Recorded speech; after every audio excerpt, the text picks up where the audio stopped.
I've never agreed with psychiatry, ever. Before I was a Scientologist, I never agreed with psychiatry. And then when I started studying the history of psychiatry, I started realizing more and more why I didn't agree with psychiatry. And as far as the Brooke Shields thing is, look, you gotta understand, I really care about Brooke Shields. I think here's a wonderful and talented woman. And I want to see her do well. And I know that psychiatry is a pseudoscience. But Tom, if she said that this particular thing helped her feel better, whether it was the antidepressant or going to a counselor or a psychiatrist, isn't that enough? Matt, you have to understand this. Here we are today, where I talk out against drugs and psychiatric abuses of electric shocking people, okay, against their will, of drugging children with them not knowing the effects of these drugs. Do you know what Adderall is? Do you know Ritalin? Do you know now that Ritalin is a street drug? Do you understand that? The difference is this was not against her will, though. But this wasn't against Brooke's will. Matt, I'm asking you a question. I understand there's abuse of all of these things. No, you see, here's the problem. You don't know the history of psychiatry. I do. Aren't there examples, and might not Brooke Shields be an example of someone who benefited from one of those drugs? All it does is mask the problem, Matt. And if you understand the history of it, it masks the problem. That's what it does. That's all it does. You're not getting to the reason why. There is no such thing as a chemical imbalance. So postpartum depression to you is Matt, kind of a little psychological gobbledygook? No, I did not say that. I'm just asking, what would you call it? Matt, that is the post. Now you're talking about two different things. But that's what she went on the antidepressant for. But what happens, the antidepressant, all it does is mask the problem. There's ways of vitamins and through exercise and various things. I'm not saying that that isn't real. That's not what I'm saying. That's an alteration of what I'm saying. I'm saying that drugs aren't the answer, that these drugs are very dangerous. They're mind-altering, antipsychotic drugs. And there are ways of doing it without that so that we don't end up in a brave new world. The thing that I'm saying about Brooke is that there's misinformation, okay?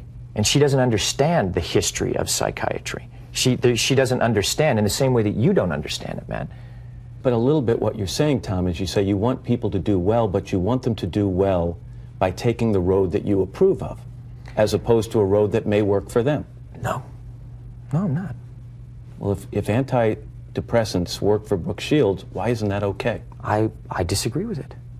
And I think that there's a higher and better quality of life. And I think that promoting, for me personally, see, you're saying, what, I can't discuss what I want to discuss? No, you absolutely can. But Matt, you're going in and saying that I can't discuss that. I'm only asking, isn't there a possibility that, do you examine the possibility that these things do work for some people? That yes, there are abuses, and yes, maybe they've gone too far in certain areas. Maybe there are too many kids on Ritalin. Maybe electric shock is... Too many kids on Ritalin, Matt. I'm just saying, but aren't there examples where it works? Matt, you don't even, you're glib. You don't even know what Ritalin is.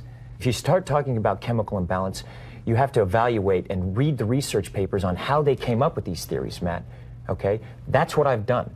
And you go and you say, where's the medical test? Where's the blood test that says how much Ritalin you're supposed to get?